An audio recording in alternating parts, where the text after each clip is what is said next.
Imagine a woman so powerful, her very presence could shatter the foundation of an entire dynasty. A woman whose courage and determination, rooted in a history of pain and injustice, left an indelible mark on the South. In 1856, one woman's actions would ripple through the lives of the elite, forever altering the course of a family's future. This is the story of the Wedding Saboteur of Mississippi, the slave woman, who destroyed an entire dynasty.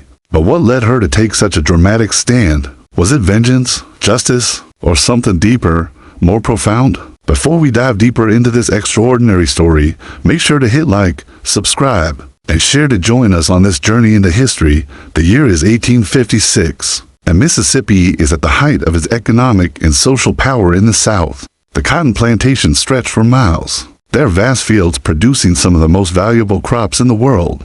At the center of this booming industry stands a powerful family, one that has built its wealth and influence from the labor of enslaved people. The name is known throughout the region, synonymous with prosperity and social prestige. The patriarch, a wealthy plantation owner, had constructed not just a successful empire, but a carefully crafted image. His home, a grand estate perched on the banks of the Mississippi River, was the epitome of Southern aristocracy. It had columns that seemed to stretch to the sky, gardens filled with vibrant blooms, and rooms decorated with the finest European furnishings. Guests from across the country were invited to dine and dance in this imposing mansion, where the air was thick with power and pride.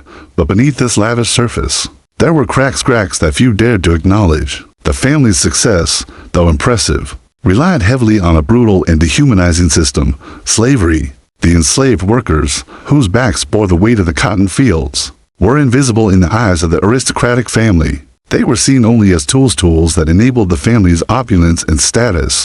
One woman, a slave on this very estate, would come to symbolize the hidden power of the oppressed. She would become more than just a mere worker in the fields. She would become the catalyst for an event that would bring this whole dynasty to its knees. But before she could act, she had to navigate a world where her very existence was deemed expendable.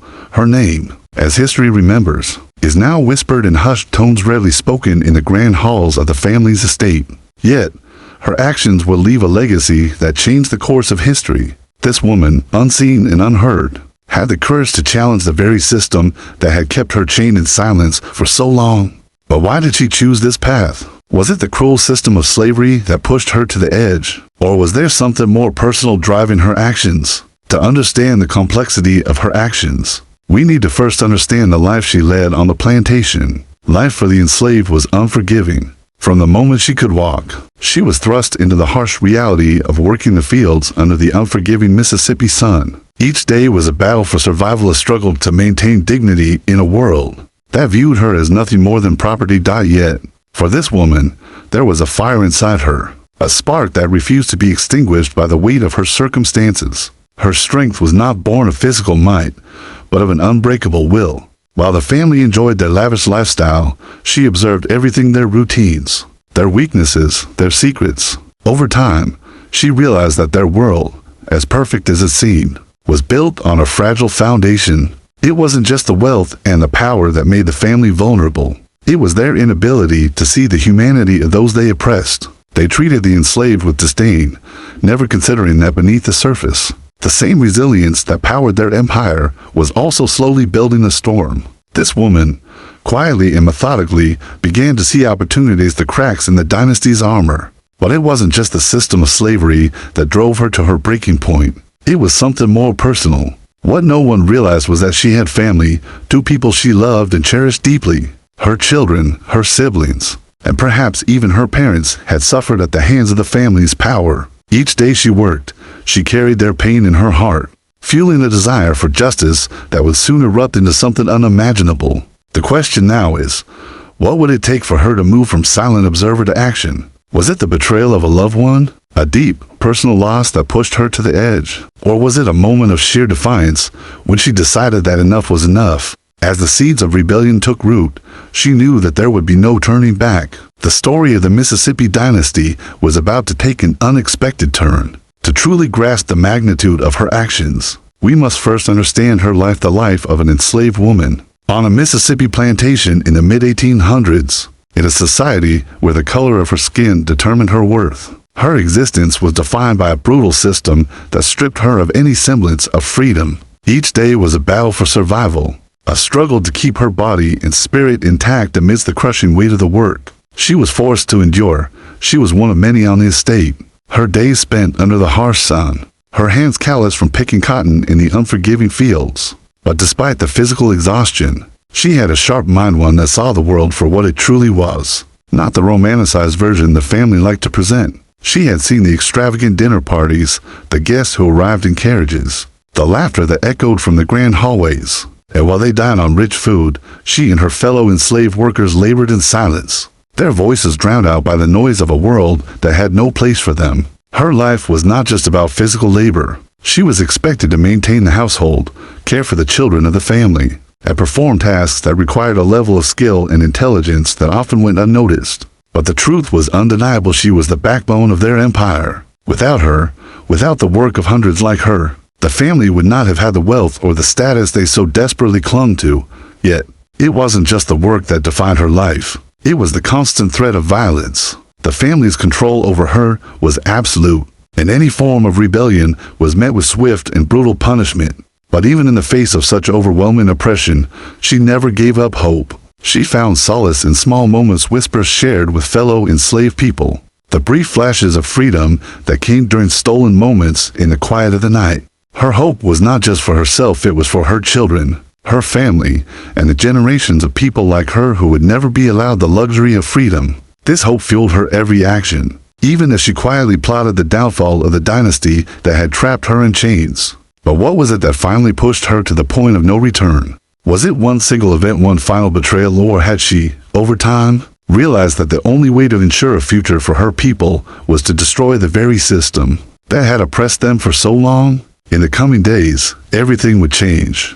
It was meant to be a celebration, a union between the powerful families, a marriage that would solidify their status and increase their wealth. In 1856, weddings were often seen as much more than personal unions. They were political alliances, strategic moves to reinforce power. This particular wedding, set to take place on the grand estate, was a momentous event expected to bring both glitter and glory to the Mississippi dynasty. The bride was from a respected Southern family, and her union with the heir to the dynasty seemed like the perfect match to dynasties coming together to create an unshakable legacy. Guests arrived in fine carriages, their faces adorned with smiles and opulence. The mansion was decorated as never before, every room filled with flowers, food, and the promise of a future filled with endless prosperity. The air was thick with anticipation. But what most of the guests didn't know was that the enslaved woman, the one who worked behind the scenes to make everything perfect, had a different kind of anticipation. She wasn't looking forward to the ceremony itself. Instead, she was quietly watching, waiting, calculating. She was aware of every detail: who was sitting where, which guests exchanged certain looks, what time the event would end, and where each person would be after the ceremony. She had seen enough of the family's foyer to know that their happiness came at the expense of others. She had witnessed their indulgence, their sense of superiority, and in that moment, the weight of everything: her life, her family, the years of suffering became unbearable. The wedding wasn't just a union of two people. It represented the perpetuation of a system that had kept her and others like her in bondage for far too long. And so, as the couple exchanged vows and promises of eternal love, something inside her snapped. It wasn't just the extravagant display of wealth that revolted her. It was the glaring inequality of it all. The laughter, the music, the clinking of glasses, it all rang hollow to her ears. How could they celebrate such a union while people like her children, were treated as nothing more than tools for their success? As the night unfolded, she made her move. But what did she do exactly? What was the secret action that would change the course of the family's future forever? Was it subtle? Or did she take a bold stand, making sure that her impact would not be forgotten? The answer would surprise everyone, especially the family, who had never once considered that the very person who helped make their event a success could be the one to bring it all crashing down. The Mississippi dynasty had carefully constructed an image of perfection, one built on wealth, power, and untold secrets. The family appeared to be untouchable. Every move they made was calculated to maintain their grip on both land and society. But like all grand facades, their world was filled with cracks, and it was the enslaved woman, the one invisible in the grand halls, who had begun to see them for what they truly were. She had watched them for years, the way they interacted, the way they spoke to each other, the way they hid their true selves behind layers of luxury. There were whispers in the corridors, behind closed doors, of affairs, financial misdeeds, and deals made in the shadows. This was not just a family of power. It was a family built on lies, manipulation, and a cold disregard for the lives of others. She had overheard conversations that had made her blood run cold. Talks of how the wealth of the family was expanding at the expense of others. Land was taken, people were displaced, and the enslaved workers like her were forced to work harder, with even less care for their well-being. There were promises made to the workers, promises that would never come to pass. There were false stories told about how things would get better, but the reality was far different. The truth was, nothing would change unless someone had the courage to do something about it. But it wasn't just about the family's business dealings. There was also something more personal, more insidious. The family kept their own secrets, ones that were often swept under the rug, but not forgotten. Affairs, illegitimate children, and debts that threatened to topple their carefully curated image of perfection. She had seen it all, heard it all, and the weight of these secrets felt heavier with each passing day for her. The turning point wasn't just witnessing the family's hypocrisy, it was realizing that they had betrayed her, personally. Perhaps it was a betrayal of trust, perhaps a cruel act that affected someone close to her, or perhaps it was just the cumulative effect of years of dehumanization. Whatever the cause, the fact remained, she had gathered enough information to destroy their world. How could she, a single enslaved woman, bring down a family so deeply entrenched in power? What was the leverage she had that could possibly undo the years of oppression and privilege they had amassed? The answer wasn't just about what she knew it was about, what she was willing to do with that knowledge, and the dynasty's carefully crafted image. It was about to come crumbling down. The moment of reckoning had arrived. The wedding celebration was over, the guests had retreated to their carriages, and the mansion had returned to its usual quiet after the frenzy of the night. But for the enslaved woman, the silence was deafening. She knew that now was the time to act, to make her move, and to strike when the family least expected it. Her sabotage wasn't a single dramatic act. It was a carefully orchestrated series of events, each one designed to expose the fragile foundation on which the dynasty stood. Every small detail mattered, every plan had been thought through. It was as though she had been preparing for this moment her entire life. The first part of her plan was subtle, so subtle that most would never even notice it. She had access to the family's private papers, financial documents that detailed their dealings. She had overheard conversations about debts and hidden transactions, about the deals that had kept the family afloat, and the lies they had told to maintain their image of wealth. She quietly took these papers and scattered them where they would be found by the right people. Those documents would spread like wildfire, exposing the family's shady dealings to anyone who could use the information. But that was just the beginning. The next part of the plan was more personal, and it would be the most devastating blow to the family. She had learned of a secret one that would shake the very core of the dynasty's pride. The patriarch, the man who had built the family's empire, had a long-hidden affair with a local woman, one who had been kept in the shadows for years. This affair had resulted in a child whose existence was unknown to the public but would have scandalized the family if it were revealed. In one swift and calculated move, she made sure that this secret would no longer stay hidden. She sent a letter to the family's most trusted confidant, the one person who had always been their ally in the community. The letter detailed the affair, the child, and how it had been kept under wraps. All it took was for this person to spread the word, and soon the story would be out. The perfect family would be exposed as nothing more than a collection of lies and betrayals. The final blow came when she sabotaged the family's business deal, a deal that would have secured their future for decades to come. She knew exactly where to strike, the family's largest plantation, where they were negotiating a major land acquisition. With one simple act, she disrupted the deal, ensuring that the family would lose the land they had worked so hard to secure. Their financial future was now in jeopardy. But was this enough to destroy the dynasty? Was the sabotage complete, or was there more to come?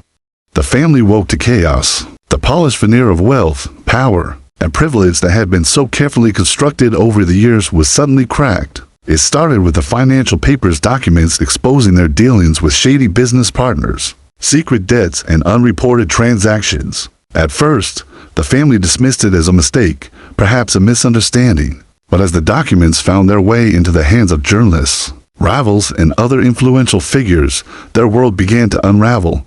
The patriarch, once the proud head of the dynasty, was now forced to defend himself, his reputation, and his family's legacy. The whispers grew louder, and soon his name was no longer spoken with respect, but with suspicion. People who had once smiled at him now turned their backs, unsure whether they could trust a man who had built his fortune on deceit. Investors began pulling out, and the once lucrative business deals began to dry up. The financial empire that had been his pride was slipping through his fingers. But the family's turmoil didn't stop at business alone. The scandal about the hidden affair revealed by the anonymous letter sent shockwaves through the local community.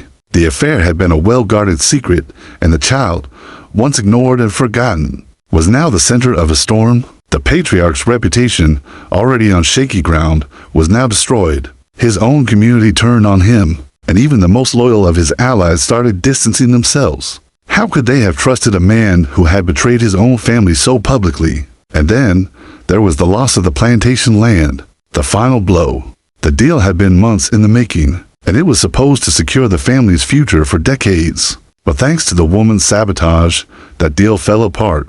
The family's largest asset, the land that had provided them with endless wealth, was now in jeopardy. The once thriving plantation, the heart of their empire, was no longer under their control. The repercussions of the woman's actions were not limited to the family alone. The entire community felt the shockwaves. Business partners, neighbors, and other landowners were all impacted by the sudden collapse of the dynasty's holdings. People who had once looked up to the family now questioned everything they had believed about the southern aristocracy. The image of the perfect, untouchable elite had been shattered, and it was hard to see how it could ever be rebuilt. But amid the family's downfall, a different narrative was beginning to take shape. The enslaved woman, once invisible and voiceless, had not just disrupted the family's world. She had given voice to a community that had been silenced for generations. Her actions were not just an act of vengeance, but a form of justice, one that sent a powerful message. The oppressed were no longer to be ignored. Was this the end of the family's reign? Or was it just the beginning of a new chapter? One where they would have to reckon with the consequences of their actions. As the dust settled from the collapse of the Mississippi dynasty, a question began to linger in the air. Was the woman who had brought it all down a heroine? Or was she a villain? The family, their supporters, and even the wider community struggled to understand how to view her actions. For the oppressed, for those who had silently borne the brunt of the family's wealth and power, her sabotage was seen as an act of liberation and an act of justice long overdue. For them, she was a hero, a woman who had taken back what had been stolen from her and her people. But for the family and their loyalists, the story was different. To them, she was a traitor, a destroyer of legacies. She had torn apart the very fabric of their lives, bringing chaos and scandal in her wake. They couldn't fathom the idea that her actions were anything but malicious. They saw her as a person bent on revenge, someone who had no regard for the consequences of her actions. To them, her victory was nothing more than a sad, destructive episode, a dark chapter in the history of their family. Yet, in a way, both sides were right. Her actions were born from deep pain and an unrelenting desire for justice. For years, she had watched as her people were crushed under the weight of a system that benefited from their suffering. She had seen firsthand the exploitation, the degradation, and the humiliation. Her life was one of resilience, but it was also one of quiet rebellion. Her sabotage was not about greed or personal gain. It was about giving voice to those who had been silenced for so long.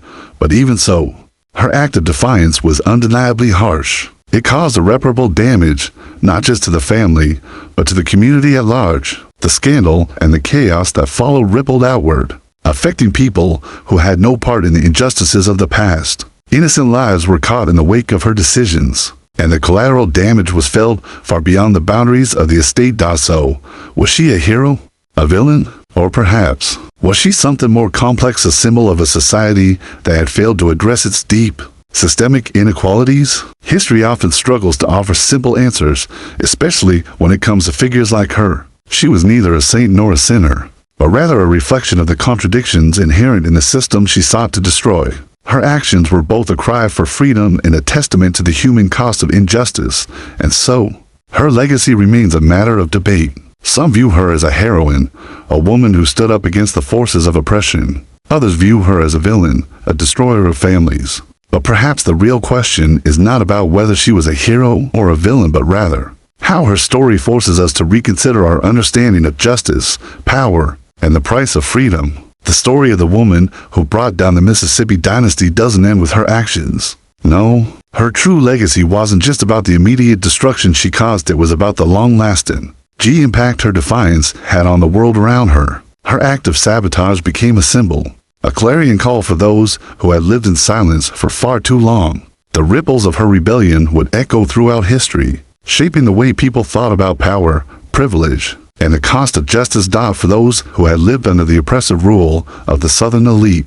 Her actions were transformative. The enslaved people who had long been viewed as nothing more than property saw in her not just a symbol of resistance, but a beacon of hope. She had proven that even in a world where they were bound by invisible chains, there was power in defiance, power in standing up against the system that kept them down. Her legacy wasn't just in the fall of a family, it was in the birth of a new kind of strength, one that wasn't based on wealth or status, but on the belief that everyone, no matter their station, deserved to be heard. But her legacy wasn't just felt in the hearts of the oppressed. The dynasty that had once stood so tall now found itself forever changed. The family's wealth and status may have crumbled, but in the aftermath, something else emerged, a harsh realization that no system, no matter how entrenched, could survive forever. They were a family that had built their empire on the backs of others, and now they had to reckon with the cost of that empire. The community, too, would never be the same. The cracks in the Southern aristocracy, so long ignored, were now undeniable.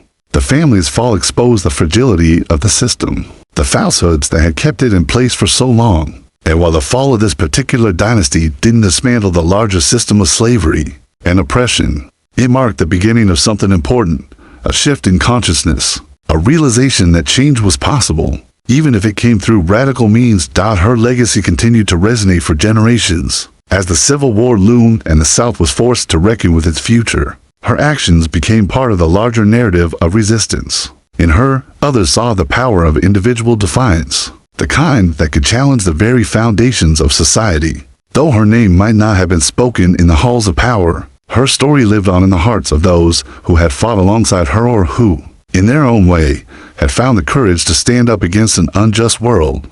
But did her sacrifice ultimately change the course of history? Did it lead to the widespread transformation that so many hoped for? The answer, as always, is complex. Her legacy is a reminder that true change often comes at a great cost, and that the fight for justice is rarely simple or clean. After the shockwaves of the sabotage had settled, life on the plantation and in the surrounding community was irrevocably changed. The Mississippi Dynasty, once untouchable, was now a cautionary tale. Their reputation lay in ruins, and the people who had once idolized them now saw the fragility hidden beneath their grandiose facade. Investors were wary, social alliances fractured, and the once unquestioned authority of the family now faced scrutiny at every turn. For the family, the aftermath was as much emotional as it was financial. The patriarch, once a figure of unwavering pride, was now a shadow of himself, forced to confront the consequences of a life built on deception and exploitation. His children, who had grown up believing in the permanence of their privilege, were thrust into a reality where their status could no longer protect them. Every decision now carried weight, every misstep amplified by the knowledge that the carefully maintained illusion of power had been shattered. But it wasn't just the family who felt the repercussions. The enslaved woman, whose bold actions had brought the dynasty to its knees, now faced her own precarious position. In some ways, she was free from the immediate chains of servitude, but the societal structures around her were still rigid, oppressive, and unforgiving. She had acted not just for herself, but for the generations that would come after her, leaving behind a legacy that was as much symbolic as it was practical. The risk she took was immense, and her courage set a precedent that would inspire others to challenge injustice. Even in the face of overwhelming odds, the local community, too, was forced to reckon with the fallout. Gossip and speculation swirled, spreading the story far beyond the plantation walls. People began to question the legitimacy of the social hierarchy that had once seemed so unassailable. The idea that an enslaved woman could wield such influence, that her intelligence and strategic thinking could upend an entire dynasty, challenged long-held assumptions about power and capability. In the months and years that followed, the estate itself became a symbol, a reminder that no matter how strong a system might appear, it is vulnerable when built on oppression and lies. Scholars, historians, and storytellers would later revisit this saga, examining the bravery, cunning, and sheer audacity of the woman who dared to act when others remained silent. Her story became a touchstone, a lens through which the complexities of power, resistance, and justice could be explored. And yet, questions remained. Could the family recover, or was their downfall permanent? How would the community adjust to this new reality where the old hierarchies had been disrupted? And perhaps most importantly, what did this event say about the untapped power of those who had been historically silenced? These questions would linger, inviting reflection on the fragile balance between oppression and freedom, and on the unexpected ways in which one individual can change the course of history. The story of the Wedding Saboteur of Mississippi is, at its core, a reflection on the power of justice, sacrifice, and the deep yearning for freedom that defines human nature. It's a story of a woman who, despite being crushed under the weight of a system that viewed her as nothing more than property, found the courage to tear down the empire that had oppressed her and her people for generations. But as we reflect on her actions, we're left with questions that are both haunting and necessary. What does freedom truly cost? What are the consequences of taking justice into your own hands? And how does one person's rebellion ripple through the lives of many, leaving a legacy that outlasts their time on earth? In the immediate aftermath, the woman's actions had a profound impact on the family, the community, and even the broader social landscape. The Mississippi Dynasty crumbled, but did that crumbling bring true justice? Was the fall of this powerful family enough to bring about the societal change needed to end the system of slavery? Or was it just a single, temporary victory in the face of a much larger struggle? The woman's actions were undeniably courageous, but they were also risky. Her sabotage didn't just destroy the family, it set in motion a cascade of events that affected the lives of many others. There were people who had nothing to do with the dynasty's wrongdoings, people whose livelihoods were now shattered because of the ripple effect her actions had caused. The family's fall was a victory for the enslaved, but it was also a reminder of the personal cost of resistance. In fighting for freedom, she had disrupted the lives of those around her, people who now had to adjust to a new and uncertain reality. But perhaps that is the nature of true justice. It doesn't always come neatly, without collateral damage. It's messy, it's disruptive, it challenges the status quo, forcing people to confront uncomfortable truths about themselves and their world. And in that disruption, something new can emerge, a new awareness, a new perspective, and a new path forward. For the woman, her legacy was clear. She had disrupted a system that was inherently unjust. In doing so, she not only liberated herself, but also lit a spark that would ignite future generations of resistance. The sacrifices she made in her pursuit of justice laid the foundation for the broader fight against slavery, inequality, and oppression. Her story, while specific to her time and place, is a universal one, a story of how the oppressed can find power in their voices and actions, no matter how invisible they may seem in the eyes of the powerful.